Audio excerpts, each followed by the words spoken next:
Time frame one of the most important thing in trading. कई लोग time frame को सिर्फ इसलिए लेके चलते हैं कि मुझे 5-10 मिनट में, मतलब कौन सा ट्रेडिंग में टाइम फ्रेम रखूं। मतलब हमें ये डिसाइड करना ज़रूर चाहिए कि हमें एग्जैक्टली किस टाइम फ्रेम में ट्रेड करना चाहिए, 5-10 या 15 मिनट या 1 मिनट। लेकिन टाइम फ्रेम सिर्फ यहीं तक नहीं रहता। टाइम फ्रेम आपको मार्केट का डायरेक्शन बताता है। मार्केट अगर अप जा रही है तो कहाँ पे रुक सकती है, ये भी चीज़ आपको टाइम फ्रेम बताती है। हाँ, 5-10 मिनट वाली नहीं बताती, लेकिन 1 घंटा, 4 घंटा, वीक का टाइम फ्रेम, मंथ का टाइम फ्रेम आपसे बहुत कुछ कहता है। और देखा जाए तो अगर आप इस टाइम फ्रेम को समझना सीख जाते हो तो आप खुद से भी अपने लेवल निकाल सकते हो। आप खुद से भी मार्केट का एनालाइज कर सकते हो। जैसे मैं हमेशा कहती हूँ ना कि इवनिंग में बैठ के मार्केट को एनालाइज करना चाहिए। तो एग्जैक्टली देखा जाए तो हम लोग क्या देखते हैं, मल्टी टाइम फ्रेम पे चार्ट्स को देखते हैं कि कौन सा जोन कैसे काम कर रहा है। सो देखा जाए तो हम टाइम फ्रेम का ही ज़्यादातर यूज़ करते हैं कि उसमें कहाँ पे क्या बन रहा है। ठीक है, सो टाइम फ्रेम से रिलेटेड जो भी आपके डाउट्स हैं, जैसे मार्केट एनालाइज करते वक्त कौन कौन से टाइम फ्रेम में क्या क्या देखना चाहिए, या किस टाइम फ्रेम की क्या इंपॉर्टेंस है, या फिर अगर आपको ये समझना है कि आपको ट्रेडिंग के लिए कौन सा टाइम फ्रेम रखना है, तो ये सारे सवालों के जवाब इस वीडियो में आपके क्लियर हो जाएंगे। और भी XYZ कुछ हो सकता है। चलिए let's start it. Time frame market का बहुत इंपॉर्टेंट पार्ट तो है ही, साथ ही साथ आपके ट्रेडिंग को बहुत अच्छा सुधार देता है। लेट्स से अगर आप किसी गलत टाइम फ्रेम में ट्रेड कर रहे हो तो आपकी एंट्री लेट हो सकती है। और एंट्री के लेट होने से दो चीज़ें होती हैं। पहली, आपका प्रॉफिट कम हो जाता है। दूसरा, आपका लॉस बड़ा हो जाता है। मतलब असल अगर मार्केट यहाँ बाई करना है, यहाँ बाई करोगे। लेट्स से मार्केट इस जोन पे आई है, मुझे यहाँ बाई करना था, अगर इसकी जगह मैं यहाँ बाई करूँ और ये मेरा टारगेट है, तो एसएल कहाँ लगाओगे, इसके नीचे। ठीक है, तो एसएल बड़ा हो गया ना। ठीक है, और टारगेट भी छोटा हो गया। टाइम फ्रेम अगर सही हो तो उससे एंट्री में बहुत हेल्प मिलती है। बाकी अगर किसी टाइम फ्रेम में किसी को परफेक्शन है तो वो उसकी मर्जी। चलिए सबसे पहले बात कर लेते हैं मंथली टाइम फ्रेम। किसी में भी आप देख सकते हो, मैं निफ्टी में बता रही हूँ, आप बैंक निफ्टी, सेंसेक्स, किसी में भी इसको समझ सकते हैं। सो अगर देखा जाए तो मंथली टाइम फ्रेम की इंपॉर्टेंस एग्जैक्टली मार्केट में क्या होती है। देखो वैसे तो मंथ का टाइम फ्रेम एक बनता है, पूरे महीने में साल में 12 बनता है, लेकिन वो एक महीने की एक कैंडल भी बहुत कुछ कहती है।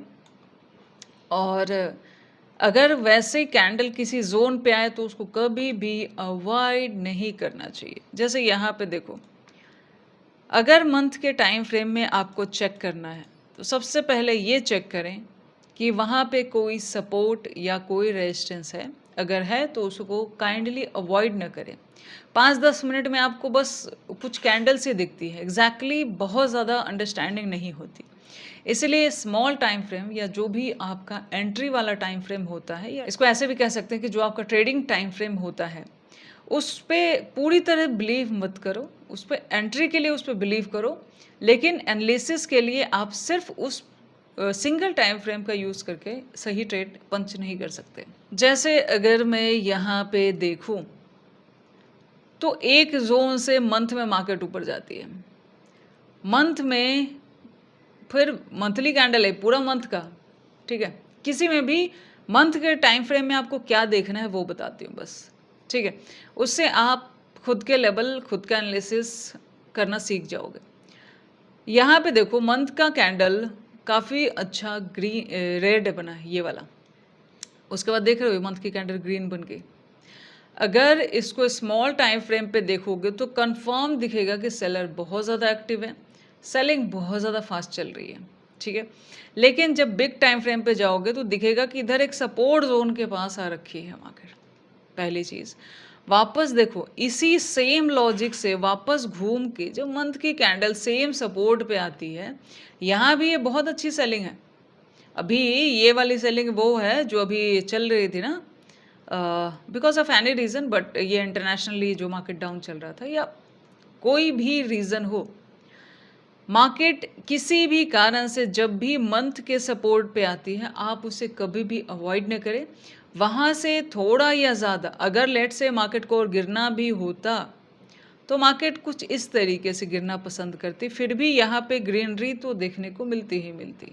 ठीक है, इसलिए मंथली टाइम फ्रेम जब भी आप इवनिंग में अपने ट्रेड को एनालाइज करें, एक बार ओपन करके बस एक बार देख लो कि क्या मंथ में कुछ दिख रहा है, नहीं दिख रहा, ठीक है, दिख रहा है तो उसको अवॉइड ना करें, उसको एज अ लेवल आप ड्रॉ कर सकते हो। और यहाँ पे देखो सिमिलर चीज़ यहाँ पे भी होती है, जैसे मार्केट मंथ वाला टाइम फ्रेम पे एक छोटा सा सपोर्ट बना के यहाँ गई, ठीक है।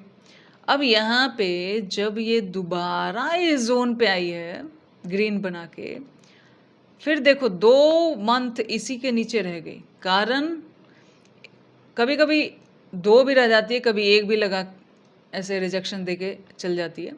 बट बात सारी ये है कि इस रेजिस्टेंस को मार्केट ने अवॉइड नहीं किया। 5-10 मिनट में मार्केट इतना रिस्पेक्ट नहीं करेगी, लेकिन मंथ के टाइम फ्रेम में मार्केट रिस्पेक्ट करती है, ठीक है। सो ये चीज़ है। दूसरी चीज़ आप इसमें क्या चेक कर सकते हो, एक तो ये हो गया सपोर्ट एंड रेजिस्टेंस, जो मंथली टाइम फ्रेम में ज़रूर चेक करना चाहिए। जैसे यहाँ पे भी देखो क्या था, it's a resistance again support, ठीक है। सो इस सपोर्ट पे अगर आप इसको ड्रॉ करके रखें, देन ये जो रेड दिख रहा है, मतलब प्रीवियस मंथ जो सेलिंग आई या वॉलेटिलिटी ज़्यादा मूव था नहीं इस जोन में, देखा जाए तो 3-4 महीने, क्योंकि मार्केट गिर नहीं रही थी और ये हाई तोड़ नहीं रही थी, सो ऊपर भी नहीं जा रही थी। सो मार्केट एक जोन में रह जाती है कभी कभी, कहने का सिंपल मतलब है। ये देखो ये जो सपोर्ट है, जब तक इसको तोड़ेगा नहीं नीचे जाएगा नहीं, और ये जो फर्स्ट कैंडल की हाइट है, जब तक इसके ऊपर जाएगा नहीं ऊपर जाएगा नहीं। सो मार्केट इसलिए फिर बीच में वॉलेटिलिटी करती है, but still it's working. Basic of support and resistance, जो भी रेजिस्टेंस होता है जब मार्केट उसको ब्रेक कर ले तो वो एक सपोर्ट बन जाता है, बस इतना ही है, ठीक है। इसलिए इसको सपोर्ट एंड रेजिस्टेंस को मंथ में ज़रूर यूज़ करें। एक चीज़ और, मंथली टाइम फ्रेम पे हम क्या समझते हैं, जो मंथ की कैंडल होती है, देखो कोई भी जो कैंडल होती है, कैंडल एक लिक्विडिटी की बाउंड्री होती है, चाहे वो मंथ की हो, चाहे वो डे की हो, चाहे वीक की हो। जितना बड़ा टाइम फ्रेम रहेगा, जैसे मंथ का है तो उसमें लिक्विडिटी बड़ी है, वीक का है तो मंथ वाले से छोटी है, डे है तो वीक वाले से छोटी है, 1 आवर है तो डे वाले से छोटी है। मतलब ये है कि लिक्विडिटी है छोटे टाइम फ्रेम में छोटी है, बड़े टाइम फ्रेम में बड़ी है, ठीक है। सो जब भी ये जो कैंडल बनती है मंथ वाली, अगर नेक्स्ट मंथ को ऊपर जाना है तो इसके हाई के ऊपर रहेगा तो कॉल साइड में ज़्यादातर हम ले सकते हैं, अगर लो के नीचे रहेगा तो डाउन साइड में जा सकते हैं, बीच में रहेगा तो एज यू नो जैसे यहाँ भी बीच में था, ठीक है। इस बाउंड्री को जब तक ये क्रॉस नहीं करेगा इसी के बीच में रहेगा। यहाँ पे देखो इस बेस को नहीं तोड़ा, ठीक है, बात को समझो। यहाँ पे एक तो ये सपोर्ट, दूसरा देखो ये रेड वाली कैंडल का बेस है, बेस नहीं तोड़ा, ठीक है, और हल्का थोड़ा बहुत देखा जाए तो वीक बनाया फिर घुमा दिया। तो ऐसे में जब तक इसके नीचे सस्टेन नहीं करेगा आप सेलिंग कंटिन्यू नहीं कर सकते, अगर वो कोई सपोर्ट रेजिस्टेंस नहीं है तो भी। मंथ की कैंडल का हाई और लो को भी आप एक सपोर्ट एंड रेजिस्टेंस की तरह देख सकते हो, ठीक है। उसके नीचे सस्टेन कर रहा है तो नीचे जाएगा, ऊपर सस्टेन कर रहा है ऊपर जाएगा, ज़्यादातर टाइम पे काम करता है। जैसे यहाँ पे देखो, अब 100% तो कुछ भी नहीं है, but still you need to understand it. Month का ये कैंडल है, इसके ऊपर रहा, नेक्स्ट मंथ ज़्यादातर ग्रीन ही रहा होगा, ठीक है। इस बीच में सेलिंग भी आई होगी but still it's a green. इससे क्या होता है कि ऐसे मंथ में, समझ रहे, पूरा महीना गया, ऐसे मंथ में हम जब भी मार्केट डिप लगाता है बाय प्लान करने का ट्राई करते हैं, ठीक है। साइन क्या है, प्रीवियस मंथ ग्रीन था और हाई के ऊपर है, ठीक है। और जब भी हाई ब्रेक नहीं कर पाता फिर मार्केट डायरेक्शन बदलने का ट्राई करता है, जब भी लो ब्रेक नहीं करता डायरेक्शन बदलता है, लो ब्रेक नहीं करता डायरेक्शन बदलता है, और जब भी हाई ब्रेक नहीं कर पाता इसके रेंज में रह जाता है, तो पूरा महीना 2 महीने देख रहे हो वॉलेटिलिटी में ही गुजरे। हाँ, इस बीच में फ्लक्चुएशन बढ़ा था, बस ये एक लेवल के लिए समझना होता है कि अगर किसी भी मंथ के टाइम फ्रेम में उसकी कैंडल की हाई या लो के पास है तो उसको एक सपोर्ट एंड रेजिस्टेंस की तरह ड्रॉ कर लो। जब आप छोटे टाइम फ्रेम में एंट्री एग्जिट में प्राइस एक्शन मिला के उसमें मतलब क्या होता है ना, जैसे मैंने इसको ड्रॉ कर लिया, अब यहाँ पे प्राइस अगर सपोर्ट बना रहा है छोटे टाइम फ्रेम में, then we can take entry. ठीक है, सो दोनों को कंबाइंड करके हम एक ट्रेड पंच करते हैं। मंथ का बस इतना ही यूज़ होता है। उसके बाद एक चीज़ और, हाँ एक चीज़ और यूज़ होता है, जब भी मंथ के टाइम फ्रेम पे कोई सपोर्ट टूटता है तो बड़ी सेलिंग आती है। मतलब ये जिस दिन भी टूटेगा, जो कि है 22,300 के आसपास, ये जब भी टूटेगा सेलिंग बड़ी रहेगी क्योंकि टाइम फ्रेम बड़ा है, इतना समझ लो। सो मंथ में देखा जाए तो इतना ही देखने के लिए रहता है। अब आते हैं वीक। वीक में भी मंथ वाली चीज़ रहती है। मतलब सबसे पहले आप वीक के टाइम फ्रेम में सपोर्ट एंड रेजिस्टेंस को कभी भी अवॉइड नहीं कर सकते। सो जब भी आप ट्रेड करने वाले हो एक बार वीकली कैंडल भी देख लो। देख रहे हो अच्छी खासी यहाँ से गई मार्केट, यहाँ से बढ़िया सेलिंग आई, बट स्टिल ये क्या था, प्रीवियसली एक सपोर्ट था। सो मार्केट यहाँ से उठा लेती है। ठीक है, कहीं भी आप देखेंगे वीक के टाइम फ्रेम में या मंथ के टाइम फ्रेम में सपोर्ट एंड रेजिस्टेंस को अवॉइड नहीं करना चाहिए। Always work, always work. ठीक है, जब तक आप यूँ समझो कि अगर ब्रेकडाउन भी है, अगर आवरली टाइम फ्रेम पे अगर ब्रेकडाउन है ऐसे सपोर्ट का, तो थोड़ा सोचो, 5-10 मिनट पे तब भरोसा भी मत करना। जब एग्जैक्टली वीक के किसी सपोर्ट पे मार्केट आती है तब की बात होती है यहाँ पे। उसके बाद यहाँ पे भी देखोगे तो मैं इसको अगर ड्रॉ करूँ तो ऐसा नहीं कि रिस्पेक्ट नहीं करती मार्केट। देखो कैसे रिस्पेक्ट करती है। सपोर्ट है, गया ऊपर, फिर नीचे आया, सपोर्ट पे आया, फिर से एक मूव दिया, उसके बाद इसको तोड़ दिया। ठीक है, सपोर्ट एंड रेजिस्टेंस वाला, फिर इसको रीटेस्ट जब करने गया तो सपोर्ट, पुराना सपोर्ट, नया रेजिस्टेंस वर्क किया ना, करता है। सो दैट्स वाई वीक की कैंडल्स में आप मतलब इसका सपोर्ट एंड रेजिस्टेंस वही मंथ वाला काम कर सकते हैं। दूसरा, वीक की कैंडल के हाई और लो को हमेशा मार्क रखें, उससे नेक्स्ट वीक का हमें ये आइडिया लगता है कि एग्जैक्टली मार्केट क्या करना चाह रही है। ठीक है, जैसे अभी बेस में देखो, इसका हाई जब तोड़ता है किसी बेस पे, एग्जैक्टली अगर मतलब कोई डिमांड जोन है उसके साथ वीक का हाई भी टूट रहा है तो चांसेस है कि नेक्स्ट वीक अच्छा मूव आ सकता है। इससे आप नेक्स्ट वीक के मूव को पकड़ने का ट्राई कर सकते हैं। ये मैं कभी कभी ट्राई करती हूँ, कभी कभी क्योंकि अक्सर मिलता नहीं ना, इसलिए कभी कभी कह रही हूँ।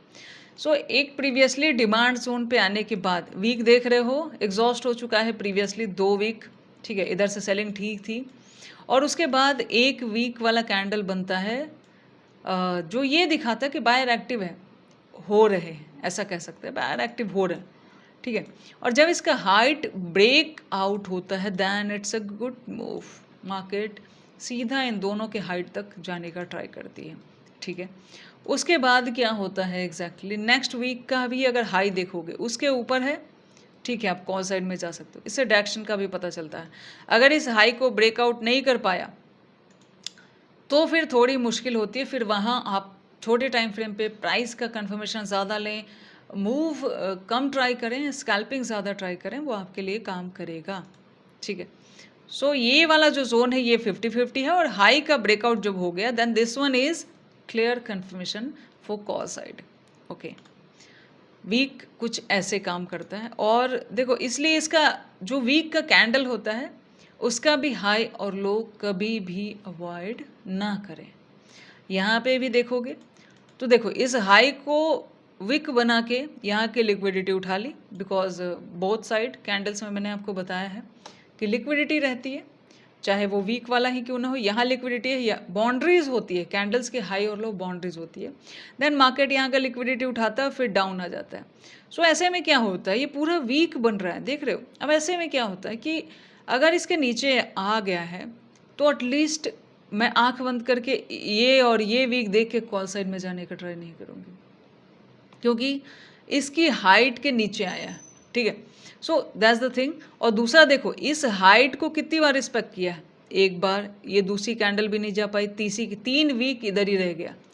कितना इंपॉर्टेंट होता है एक वीक का हाई, 21 दिन जो होता है 3 वीक, उसमें से देखा जाए तो 15 ट्रेडिंग सेशन होते हैं और उस 15 दिन में मार्केट इसको taking as a resistance, market यहाँ नहीं जा पाया, अभी घूम के वापस आया है, घूम के आया है, अगर इसको तोड़ता है, सपोर्ट बनाता है, देन और ऊपर जाने का ट्राई करता है, मार्केट ऐसा ही करता है। लेकिन जब तक इसके ऊपर नहीं जाएगा तब तक इसकी गारंटी अभी नहीं ले सकते। हाँ, इसके ऊपर जब चला जाता है, जो कि लग रहा है कि जा सकता है, बिकॉज बहुत ट्रायल हो चुका है यहाँ पे, जब मल्टीपल ट्रायल होता है तो ऐसा मार्केट करने का ट्राई करता है।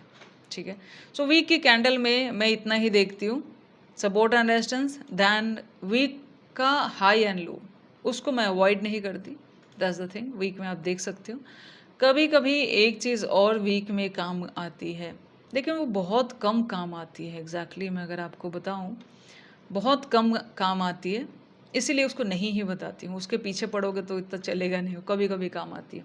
चलो डे वाली मैं बताती हूँ, डे की कैंडल में हमें क्या देखना होता है। सिमिलर चीज़, सबसे पहली चीज़, डे का high and low always mark करो फॉर नेक्स्ट डे। आपको इंट्रा डे में मार्केट का डायरेक्शन का काफ़ी हद तक आइडिया लग जाएगा कि मार्केट का डायरेक्शन किस दिशा में होने वाला है। और डे में जहाँ भी प्रीवियसली अगर कोई भी सपोर्ट दिख रहा है, जैसे देखो it's a support, don't avoid it, कभी भी अवॉइड मत करो। सपोर्ट एंड रेजिस्टेंस डे के टाइम फ्रेम में ऑलवेज वर्क करता है, ऑलवेज वर्क करता है ज़्यादातर टाइम पे। कहीं भी देख लो, कहीं भी इधर भी ड्रॉ करोगे, देखो एक बेस बना दिया, 3-4 डे की कैंडल नहीं तोड़ पाई, देन मूव कर दिया। ठीक है, सो इसमें ये देख सकते हो, इसमें ट्रेंड लाइन भी ड्रॉ करके देख सकते हो, अगर ट्रेंड लाइन वर्क करती है then you can use it. ठीक है, समटाइम्स डे की कैंडल में अभी क्या है ना, वीक और मंथ में मैं ट्रेंड लाइन का इतना यूज़ नहीं करती, लेकिन हाँ डे में कुछ ऐसा दिख रहा है जैसा कि यहाँ पे दिख रहा है, तो उसको थोड़ा सा ध्यान हम रख सकते हैं। डे में ट्रेंड लाइन का वर्क करता है, ठीक है, आवरली टाइम फ्रेम पे भी ट्रेंड लाइन अच्छा वर्क करता है और उससे हमें स्मॉल टाइम फ्रेम में ट्रेड लेने में हेल्प मिलती है।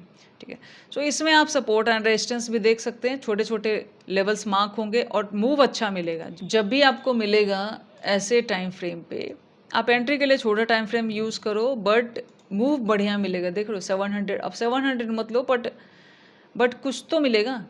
फिर डायरेक्शनल देखो 900 है।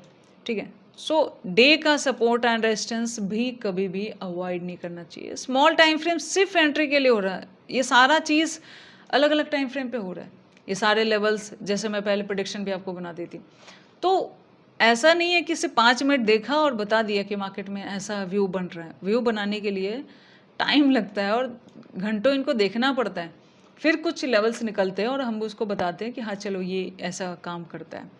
ठीक है, देखो डे में जब भी किसी सपोर्ट एंड रेजिस्टेंस को मार्केट वर्क करता है, 400, 500, 600, 700 डायरेक्शनल मूव करता है।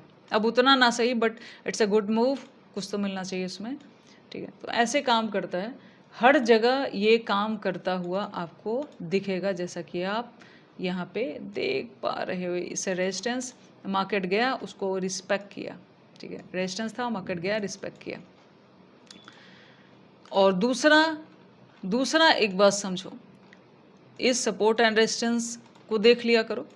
दूसरा एक बात और समझो, डे का कैंडल का कभी भी हाई और लो अवॉइड मत करो अगर आप एक इंट्राडे ट्रेडर हो, क्योंकि जिस साइड में ब्रेकआउट या ब्रेकडाउन होता है ज़्यादातर टाइम पे, मतलब अगर 100 में से देखा जाए तो 60 से 70% मैं कह सकती हूँ कि इस टाइम पे अगर हाई के ऊपर ऊपर है, कॉल साइड में जाएगा, नीचे नीचे है, पुट साइड में जाएगा। और कई बार ये ट्रेंड कंटिन्यूएशन में भी हमारे काम आता है। अगर इस डे के अंदर कोई कैंडल है तो फिर वही वो थोड़ा सा रिस्की है, जैसे कई कुछ कमेंट ऐसे भी होते हैं या कि रिस्की ट्रेड हम कैसे पहचानेंगे। भाई रिस्क, अगर डे का हाई और लो जो लिक्विडिटी की बाउंड्री है, अगर उसको ही मार्केट क्रॉस नहीं कर पा रहा तो वो जाएगा कहाँ, मतलब ज़रा भी दम नहीं है मार्केट में, सिंपल सी बात है। सो यहाँ वॉलेटाइल रहेगा, टाइम डिके होगा और ये आपका पैसा बस खाएगा। आप अगर एक बायर है तो इतना ही करता है वो। ठीक है, सो डे का हाई और लो अगर ढंग से नहीं तोड़ पा रहा तो वो दिन समझो कि वो ट्रेडिंग के लिए इतना अच्छा होता नहीं है। एग्जैक्टली ठीक है, और कई बार मोमेंटम अच्छा हो जाता है तो भी कुछ खास आपको देखने को नहीं मिलता है। जैसे मैं एग्जांपल के लिए अगर कुछ बताऊं तो यहाँ पे समझिए, ये डे का लो है, मार्केट इधर वीक बनाई बट वापस अंदर चलेगी, मतलब लो के नीचे नहीं रही, तो मैं सेल साइड में सिर्फ इस कैंडल को देख के कि पिछला दिन बहुत अच्छी सेलिंग आई, नहीं जाएंगे, नहीं जाएंगे, बिकॉज उसकी क्लोजिंग के नीचे होना चाहिए इसको, बट इसने अपना डायरेक्शन बदलने का ट्राई किया और ये बाद में बनता है, बट स्टिल इट्स ऊपर की तरफ। अब हमें क्या कंफर्मेशन चाहिए, बस इस लो के अगर नीचे है तो हम सेल में जाएंगे, अदरवाइज इस कैंडल को या इस पूरी सेलिंग को देख के क्या रहता है, सबका सेल का व्यू बन जाता है। सो ये व्यू भी हटाने में ये कैंडल हेल्प करता है। दूसरा देखोगे, जब इसके हाई के ऊपर ऊपर है देन धीरे धीरे ही सही, स्लाइटली बट कॉल साइड में ही गया। जब इसका लो तोड़ा तो पुट साइड में आया। जब इसके बीच में है क्या इस दिन पैसा बना होगा, ठीक है, लेकिन जब वापस इसका लो तोड़ा गया, ठीक है, इसका हाई तोड़ा गया। सो अगर इसका हाई और लो का आप ध्यान रखें तो काफ़ी हद तक इंट्रा में आपको ये समझ में आ जाएगा कि आज ट्रेड करने की कोई ज़रूरत नहीं है। आपको इंट्रा में ये समझ में आ जाएगा कि डायरेक्शन क्या होने वाला है, और आपको ये भी समझ में आ जाएगा कि कब ज़्यादा पैसा लगाना है और कब कम लगाना है, ठीक है। इसके साथ थोड़ा सा एक डिमांड जोन कनेक्ट करना पड़ता है, तो फिर डायरेक्शन ज़्यादा अच्छा मिलता है, ठीक है।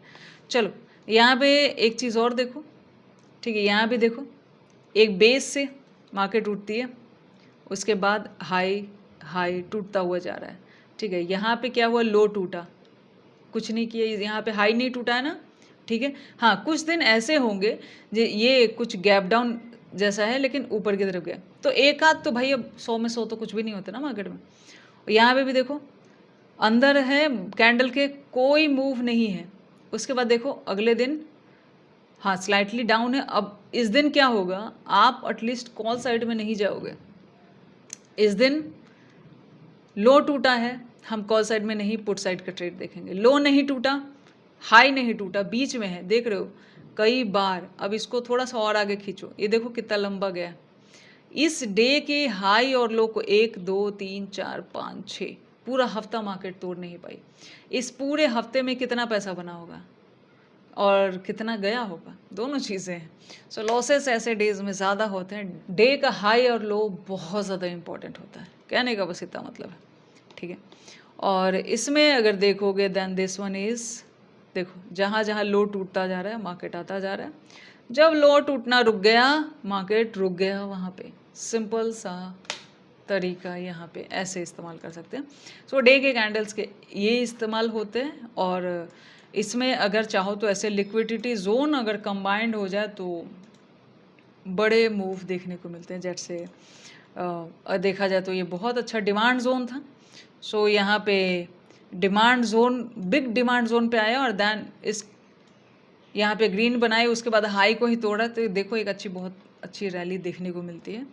सो डिमांड जोन अगर साथ में हो तो मूव आपको बढ़िया मिल जाता है, कहने का बस इतना ही मतलब होता है। उसके बाद आता है hourly time frame, 3 hour time frame, 4 hour time frame. उसमें हम क्या देखते हैं, उसमें आप बस simply demand and supply zone mark करो, ठीक है, सपोर्ट एंड रेजिस्टेंस मार्क करो, ऐसे कह सकते हैं, वो काम करता है। और उसमें फिर छोटे टाइम फ्रेम में एंट्री लो, मतलब भाई ट्रेडिंग से 5-10 मिनट देखा और लग रहा है ग्रीन चल रही है और खरीद लिया, वो गेम नहीं है। If you mark in bigger time frame it will walk most of the time. यहाँ देखोगे बहुत अच्छे अच्छे मूव मिलते हैं अगर बड़े टाइम फ्रेम पे हमें ये बस मार्क करना है, और कुछ नहीं करना, हमें और कुछ नहीं करना, ठीक है। यहाँ बहुत अच्छी बाइंग चल, अब देखो ऐसे होता क्या है एग्जैक्टली अगर आवरली टाइम फ्रेम देखा जाए तो मैं सिर्फ सप्लाई एंड डिमांड ज़्यादातर देखती हूँ, उससे ज़्यादा आवरली टाइम फ्रेम में कभी कभी किसी ब्रेकडाउन को कंफर्मेशन के लिए भी मैं रुकती हूँ। जैसे मैंने आपको बताया कि वीकली टाइम फ्रेम पे हम कोई सपोर्ट एंड रेजिस्टेंस देखते हैं, अगर वो आवरली टाइम फ्रेम पे मतलब 1 आवर की कैंडल अगर उसका कंफर्मेशन उसके ब्रेकआउट या ब्रेकडाउन के दे दे तो वो ज़्यादा अच्छा होता है। 5-10 मिनट पे इतना भरोसा नहीं कर सकते।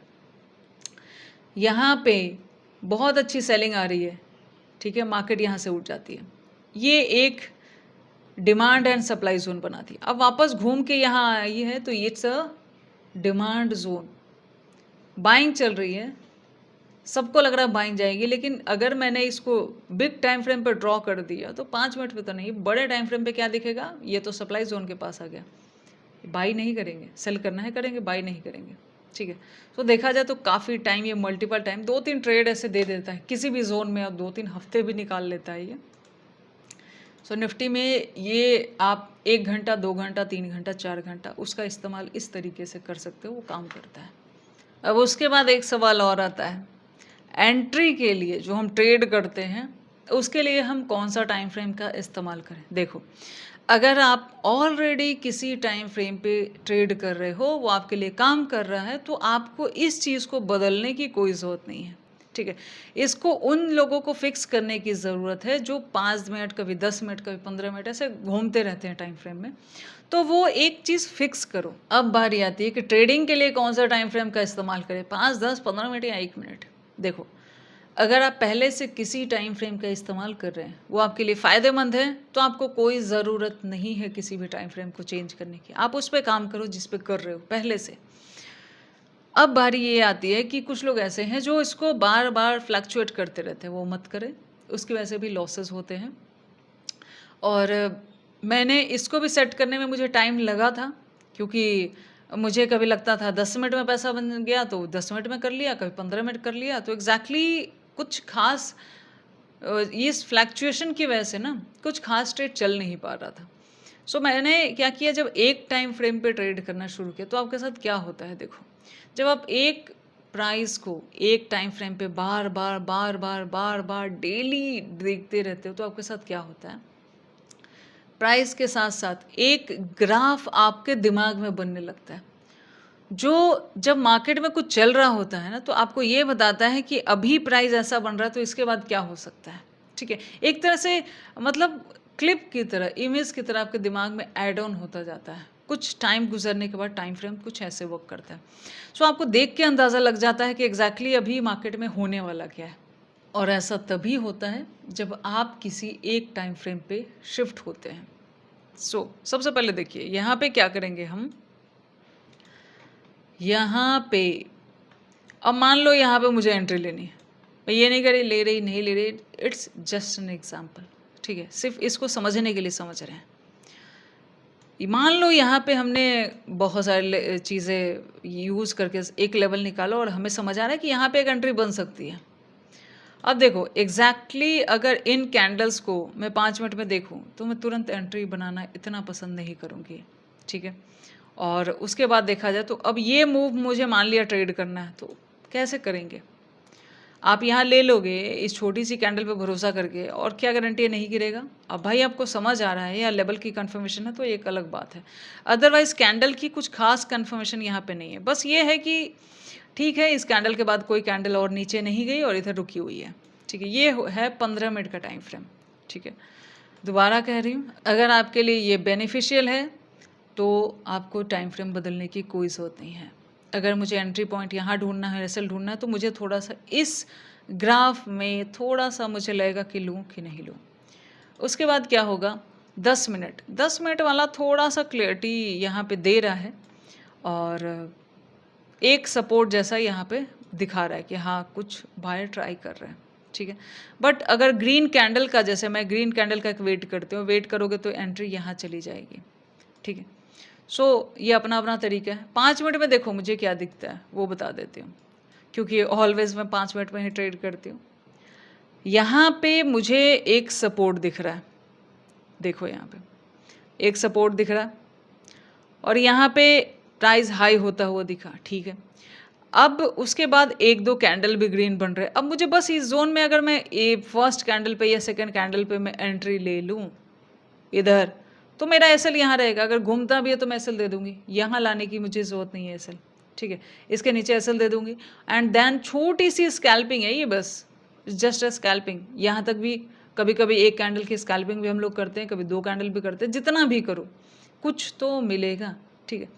और एंट्री, और अगर मैं ये देखो यहाँ भी करोगे तो भी इस कैंडल के अनुसार टारगेट ज़्यादा है, एसएल कम है। ये छोटी छोटी स्कैल्पिंग जो हम लोग करते हैं, या अगर एंट्रीज इधर कहीं भी प्लान करेंगे तो 1-2 कैंडल का कंफर्मेशन, हाईली देखा जाए तो एक कैंडल का भी कंफर्मेशन लेके जब एंट्री लेते हैं छोटा सा एसएल रख के, तो हमें एंट्री जल्दी मिल जाती है। जल्दी एंट्री मिल जाती है और उसकी वजह से क्या है, एसएल छोटा होता है और टारगेट थोड़े बड़े होते हैं। 5 मिनट में मुझे ये बेनिफिट लगता है। अगर इसको कोई 1 मिनट पे लेके आए तो 1 मिनट ना लगता है कि जैसे पता नहीं कितना ट्रेड हो चुका ऑलरेडी। सो मैं पर्सनली 1 मिनट कभी ट्रेड नहीं करती हूँ। देखती भी नहीं हूँ इतना। 1 मिनट का कन्फर्मेशन भी नहीं चाहिए। अगर ट्रेड करना है, स्कैल्पिंग करना है तो कोई यूज़ कर सकता है, वो उसकी पर्सनल मर्ज़ी है, ठीक है? जैसे अगर इसी ट्रेड में देखोगे तो यहाँ पे 15 मिनट में अगर एक कैंडल का वेट करने जाओगे, आपकी एंट्री यहाँ है, सीधा यहाँ। उसके बाद देखो अगर इस हाइट तक भी लोगे तो इतना सा टारगेट बचा, ठीक है? अगर इसको 10 मिनट में देखने जाओगे तो हाँ, 10 मिनट में एक कैंडल इधर कहीं एंट्री दे रही है। कभी-कभी 10 मिनट सही एंट्री देता है, कभी लेट एंट्री भी देता है। लेकिन अगर मैं इसको 5 मिनट में देखूँ, तो 5 मिनट में क्लियरली दिख रहा है कि एक कैंडल के बाद 1-2 कन्फर्मेशन, अगर इस ज़ोन में और कन्फर्मेशन ले ली जाए, ठीक है? बट स्टिल कैंडल्स की अगर सिर्फ बात करूँ, तो एक कैंडल मतलब एक कैंडल बनने के बाद दूसरी कैंडल पे हम एंट्री लेके नीचे एसएल रख के एक टारगेट प्लान यहाँ तक कर सकते हैं। और ये बहुत सारे चार्ट में देखोगे तो 5 मिनट जल्दी एंट्री देता है। बस कहने का इतना मतलब है, आपको थोड़ा सा सिग्नल दे देता है कि हाँ ठीक है। और अगर आप इंट्रा कर रहे हो या स्कैल्पिंग कर रहे हो तो 10-15 मिनट ज़्यादा बड़ा हो जाता है, क्योंकि कई बार स्कैल्पिंग हम 5 मिनट में भी निकाल देते हैं। 5 मिनट की सिंगल कैंडल में जैसे एक्सपायरी है या बाकी डेज़ हैं, तो उस डेज़ में कोई-कोई ऐसा भी डेज़ होता है कि हम 5 मिनट में निकाल देते हैं। जैसे यहीं पे देखो किसी ने स्कैल्पिंग की तो 5 मिनट की एक सिंगल कैंडल में निकाल दिया ना। तो ये वाली बात होती है। सो फास्ट स्कैल्पिंग के लिए वो थोड़े बड़े टाइम फ्रेम हो जाते हैं। बाकी अपना-अपना चॉइस है। फिर भी जिसको वर्क कर रहा है वो काम उस पे कर सकता है। So all the best, thank you इस वीडियो को